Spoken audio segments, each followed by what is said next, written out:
दोपहर 3 बजे के भोजपुरी समाचार में अपने के स्वागत बा। नमस्कार, हम प्रतिमा। सबसे पहले प्रमुख समाचार। आज पापांकुशा एकादशी व्रत निराहार व्रत रह के भगवान विष्णु के पूजा आराधना कई जा रहल। हुमला लिपका बासी इंटरनेट से परिवार से बात करेला रात भर जागराम। टेलीफोन से बात करे खातिर दिन भर पैदल चले पड़े के बाध्यता। विश्व स्वास्थ्य संगठन द्वारा कोरोना महामारी नियंत्रण खातिर कड़ा प्रतिबंध से पीछे न हटेला सुझाव। कड़ा कदम से महामारी नियंत्रण कर सके के विश्वास। चीनिया कम्युनिस्ट पार्टी के 5वां प्लेनरी सेशन शुरू। राष्ट्रपति शी जिनपिंग और शक्तिशाली होके के संकेत। इंडियन प्रीमियर लीग IPL में आज दिल्ली कैपिटल्स और सनराइजर्स हैदराबाद के बीच खेल होगी।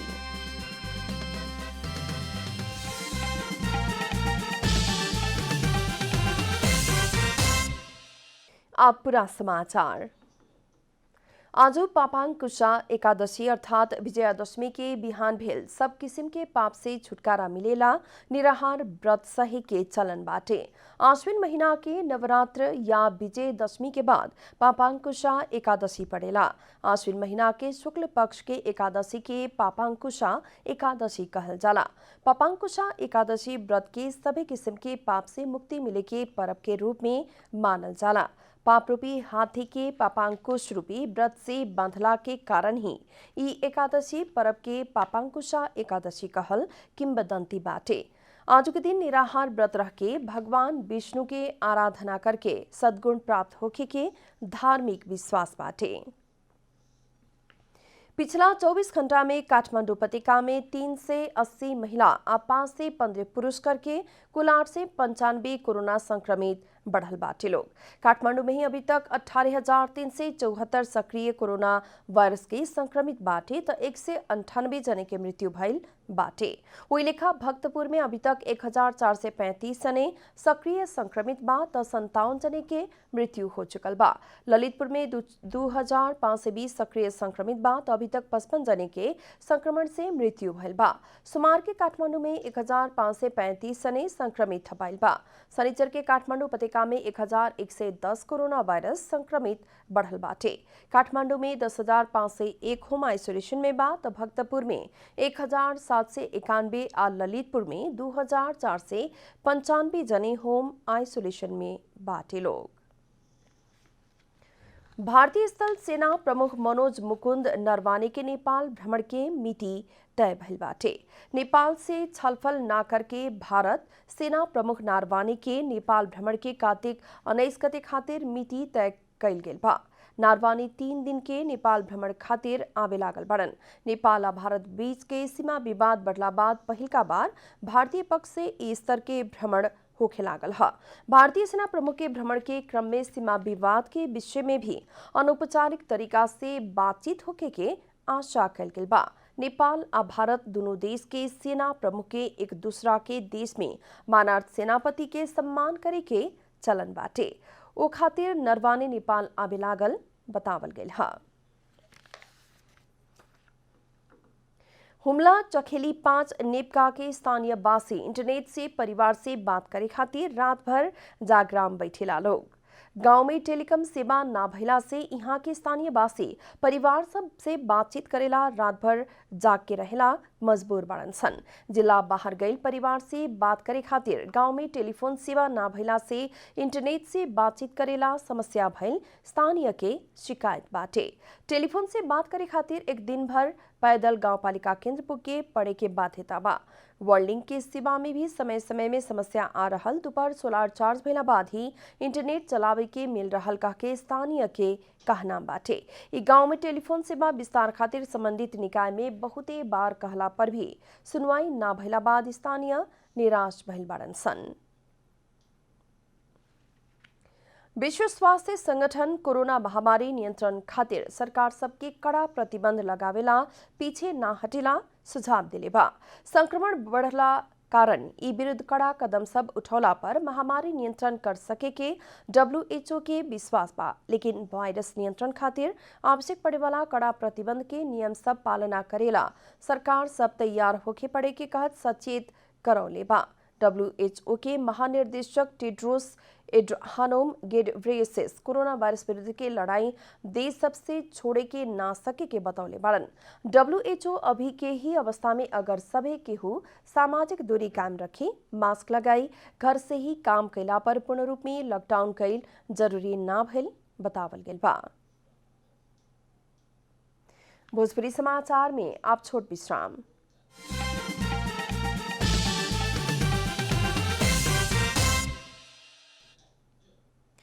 भोजपुरी समाचार में अब बाकी समाचार। तुलसीपुर में काल्हु रात एक व्यक्ति पर सामूहिक सांघातिक हमला भइल बा।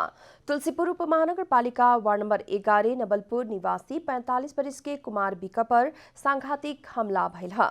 आक्रमण से बिका गंभीर घायल भइल बाड़न। बिका पर तुलसीपुर बारे गौलौरी में आक्रमण भइल जानकारी मिलल इलाका प्रहरी कार्यालय तुलसीपुर के प्रमुख डीएसपी शिव बहादुर सिंह बतौले बानी। बिका के बायां गोर काटल अवस्था में मिलला बाद प्रहरी काल्हु राते उद्धार करके इलाज खातिर नेपालगंज भेजावल गए रहे। घायल राप्ती प्रादेशिक अस्पताल तुलसीपुर के प्रारंभिक इलाज बाद ही थप इलाज खातिर बांके रिफर कैल गेल रहे। घटना में संलग्न भइल आशंका में 7 जने के पकड़ के अनुसंधान हो रहल तुलसीपुर प्रहरी जानकारी दिले बा। बांके जिला भीतर प्रहरी हिरासत कक्ष में रहल थुनुआ सबके अवस्था दयनीय रहल जानकारी मिलल बा। उच्च अदालत बार एसोसिएशन नेपालगंज के संयोजन में बांके में मानवाधिकार क्षेत्र में काम करते आयल इनसेक, राष्ट्रीय मानवाधिकार आयोग आ एडवोकेसी फोरम ऐसन निष्कर्ष निकाल ले बा। बांके के विभिन्न प्रहरी हिरासत में रहल कैदी बंदी के अवस्था दयनीय बनते जा रहल बा। कोरोना जोखिम के चलते अदालत के काम कार्यवाही प्रभावित भइला बाद एकर असर हिरासत के थुनुआ में पड़ल है।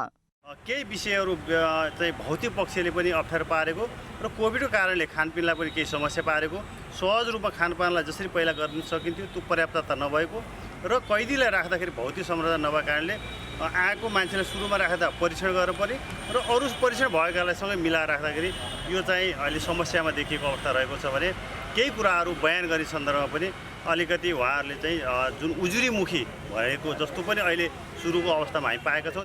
कोरोना महामारी के समय में विभिन्न आरोप लागल व्यक्ति सब पकड़ाइल बाटे लोग। उ लोग के पीसीआर परीक्षण करके थुनुआ कक्ष में राखे पड़े वाला भइला से परीक्षण के नतीजा भी अबेर के आवे वाला कारण समस्या उत्पन्न भइल है। पीसीआर को रिपोर्ट जुन फास्ट ट्र्याकबाट आउनुपर्ने हो त्यो सवालमा प्रहरीले पठाएका जति पनि पीसीआर रिपोर्टहरू छन् थुनुवाहरूका अथवा विभिन्न इलिगेसन लागेर आएका मान्छेहरूको तिनीहरूको रिपोर्ट चाहिँ फास्ट ट्र्याकबाट दिनु पर्यो सम्बन्धित निकायले। अनि मात्रै प्रहरीहरूलाई अलिकति सपोर्ट पनि हुन्छ र त्यहाँ जुन चापहरू अलिक घट्दो पनि हुनसक्छ। त्यसमा चाहिँ अलिकति समन्वय नभएको जस्तो देखियो। बांके में रहल प्रहरी कार्यालय भीतर भौतिक संरचना के भी अभाव बाटे। एक कोठरी में बहुते जने के राखे पड़े वाला कारण कोरोना के जोखिम औरी बढ़ गइल बा।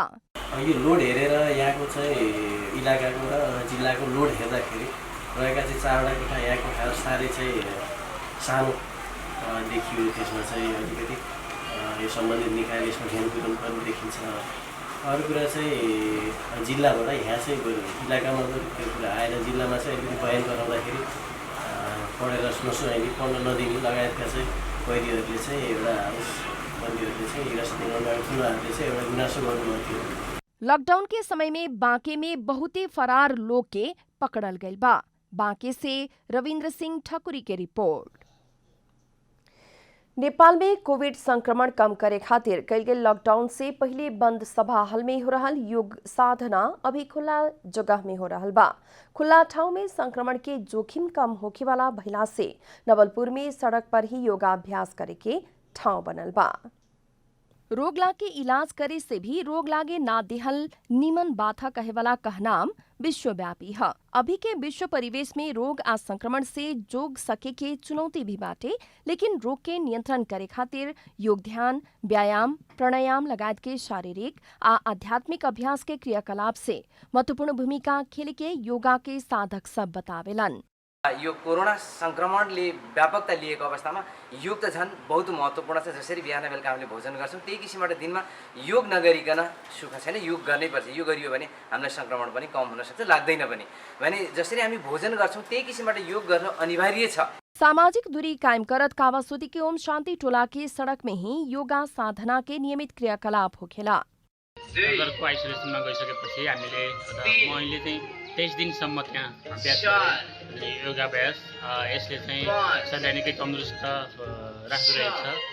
त्योसँगै रोगसँग लड्न सक्ने क्षमता पनि बढाउँछ भन्ने कुरा जुन मैले त्यहाँ ज्ञान प्राप्त गरेँ। लंबा समय के लॉकडाउन में तनाव महसूस कई लोग योगा के निरंतरता दिखला बाद अभी दैनिकी में सहज भइल आ दिनचर्या ही बदलल बतावेलन।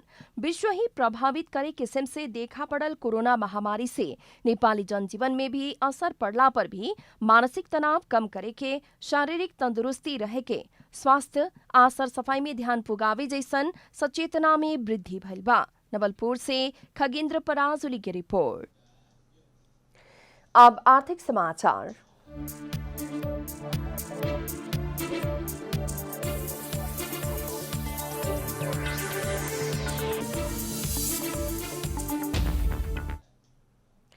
आंतरिक उड़ान सार्वजनिक सवारी खुल्ला संग ही इस समय कोरोना महामारी के कारण सबसे बेसी मार में पड़ल पर्यटन क्षेत्र में उत्साह देखा पड़ल बा। हवाई उड़ान नियमित भइला बाद होटल व्यवसाय पुरन के लय में लौटे के आशा में देश भर के व्यवसायी सब बाटे लोग। कोभिड-19 जोखिम के कारण बीतल चैत 11 गते से लॉकडाउन भइला के बाद बंद रहल पर्यटन क्षेत्र सार्वजनिक सवारी और आंतरिक उड़ान शुरू भइला संगे पुराने लय में लौटल बा। ऐसन में पर्यटन के एक प्रमुख पर्यटकीय गंतव्य मध्ये एक चितवन के सौराहा के होटल और रेस्टोरेंट सब कर्मचारी की सबके 15-15 दिन करके मासिक 2 शिफ्ट में काम लगाव की योजना अनुरूप खुलल बा। इससे फिर भी पर्यटन क्षेत्र सुचारू होखे के तरखर में रहल बताउल गइल बा। 2021 चाहिँ हामीले विदेशी पर्यटकहरू आउँछन् कि भन्ने आशा गरेका छौँ। त्यसले गर्दा 2 वर्ष चाहिँ हामीलाई लाग्छ फेरि हामी पुरानो अवस्थामा आउनको लागि। यदि यो चाहिँ महामारी साम्य भयो भनेदेखि कतिजना के छ त्यसजना मास्क राख्दैन अनि हाम्रो रेस्टुरेन्ट चाहिँ ओपन भएको हुनाले डिस्टेन्स मेन्टेन गरेर बस्न लाउने हो। र सकेसम्म सक्दो चाहिँ गर्छौँ। अब हेरौँ, आशा छ अबको दिनहरूमा चाहिँ बिस्तारै फेरि टुरिज्म फस्टाउँछ भन्ने हामीलाई आशा छ नेपालमा। दोस्रो महत्त्वपूर्ण गन्तव्य पोखरा के पर्यटन व्यवसायी सब उत्साहित भइल बा। नेपाली पर्यटकहरू चाहिँ एउटा डेस्टिनेसन भनौँ न, एउटा चाहिँ आन्तरिक पर्यटकको रूपमा चाहिँ चलायमान गर्न सक्यो भने अहिले यो थिलथिल लिएर बसेको पर्यटन क्षेत्रलाई पक्कै पनि यसले चाहिँ कहीं न कहीं मलम लाउने चाहिँ काम गर्छ। पर्यटकीय गंतव्य सबके संरक्षण करत कोरोना से बचे और बचावे खातिर एवं स्वास्थ्य सुरक्षा के मापदण्ड पालना करत व्यवसाय सञ्चालन करे परे में पोखरा के व्यवसायी सब जोड देले बा। जुन गाइडलाइन अगाडि सारिएको छ त्यसलाई पालना गर्ने र हाम्रा मजदुरहरूलाई प्रोटोकललाई पालना गर्न सिकाएर त्यो खालको मोडलमा हामीले हाम्रा व्यावसायिक प्रतिष्ठानहरू सञ्चालन गर्न गइरहेका छौँ। उसै दोस्रो महत्वपूर्ण गन्तव्य धनगढ़ी क्षेत्र के पर्यटन व्यवसायी सब भी इस समय उत्साहित देखल गइल बा। पर्यटन के व्यवसाय चलायमान होके के और पर्यटन क्षेत्र के फायदा पुगे के व्यवसायी सबके बुझाई बा। पर्यटन क्षेत्र पुराने लय में लौटे के आशा में व्यवसायी सब बाटे। उसै आवागमन सहज भइला से यात्रु सब भी खुशी भइल बा। म चाहिँ बिरामी भइरहेको थिएँ, अपरेसन गर्नुपर्ने भएर बन्दले गर्दाखेरि रोकिरहेको थिएँ। अनि अहिले यो सजिलो भएको छ, प्लेन खुलेर यातायातहरू भएर सजिलो भएको छ। जहाजमा नचढी नहुने मान्छे चाहिँ अहिले आउँछन्, तर त्यसलाई पनि एक प्रकारको टुरिस्ट नै मान्नु पर्यो। ती चाहिँ आफ्नो आवासमा बस्छन्, चाहे होटलमा बस्छन्, जहाँ बसे पनि सामान्य मुभमेन्ट चाहिँ बढाउँछ। तर अहिले 2 हप्ता जतिको भनौँ नि, अझ 2 हप्ता जतिको रिजल्ट नहेरिकन चाहिँ ठ्याक्क यो अवस्था होला र हामी कसरी जाउँला भन्ने कुरो चाहिँ भन्न सकिने अवस्था छैन। यति एयरलाइन्स आंतरिक पर्यटन के खातिर सँगसँगै कहेवाला नारा सहित सहूलियत दर में भ्रमण पैकेज सार्वजनिक कैले बा। विभिन्न पर्यटकीय गंतव्य में भ्रमण के सहूलियत पैकेज घोषणा करे के क्रम जारी बा। हरिशरण न्यूपाने की रिपोर्ट। भोजपुरी समाचार में फिर छोड़ विश्राम।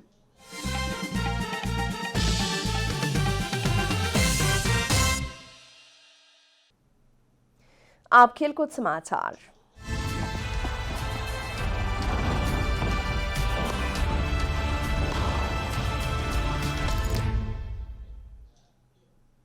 Indian premier league IPL T20 cricket में आज मंगर के दिल्ली कैपिटल्स सनराइजर्स हैदराबाद संगे भिड़ंत हो रहा बा। नेपाली लेग स्पिनर संदीप लामिछाने आबद दिल्ली दुबई में हैदराबाद संगे खेली। दिल्ली और हैदराबाद बीच के खेल नेपाली समय मुताबिक रात 8:15 बजे से शुरू होगी। दुबई अंतर्राष्ट्रीय क्रिकेट स्टेडियम में दिल्ली 8वां जीत के खोजी में होगी। वही रेखा पिछला 11 खेल में 7 जीत के साथ 14 अंक जोड़ के दिल्ली दोसर का स्थान में बाटे। श्रेयस अय्यर के कप्तानी में मैदान में उतरे वाला दिल्ली हैदराबाद के हरा के शीर्ष स्थान में आवे के चाहेला। दिल्ली यह सीजन उत्कृष्ट प्रदर्शन भी कर रहा बा, लेकिन ई सीजन संदीप दिल्ली से खेले के मौका नहीं मिलल। दिल्ली संदीप के 11 खेल तकले बेंच में रखले रहे। सीजन के पहल का भेंट में दिल्ली के हैदराबाद 15 रन से हरौले रहे। हैदराबाद 11 खेल में 8 अंक जोड़ के अंतिम से दोसर का स्थान में बाटे। अंत में प्रमुख समाचार फिर एक बेर। आज पापांकुशा एकादशी व्रत निराहार व्रत रखे भगवान विष्णु के पूजा आराधना कई जा रहा। हुमला निपकावासी इंटरनेट से परिवार से बात करेला रात भर जागरण, टेलीफोन से बात करेला दिन भर पैदल चले पड़े के बाध्यता। विश्व स्वास्थ्य संगठन द्वारा कोरोना महामारी नियंत्रण खातिर कड़ा प्रतिबंध से पीछे न हटेला सुझाव, कड़ा कदम से महामारी नियंत्रण कर सके के विश्वास। चीनिया कम्युनिस्ट पार्टी के 5वां प्लेनरी सेशन शुरू, राष्ट्रपति से चिनफिंग और शक्तिशाली होके के संकेत। इंडियन प्रीमियर लीग IPL में आज दिल्ली कैपिटल्स आज सनराइजर्स हैदराबाद के बीच खेल होगी।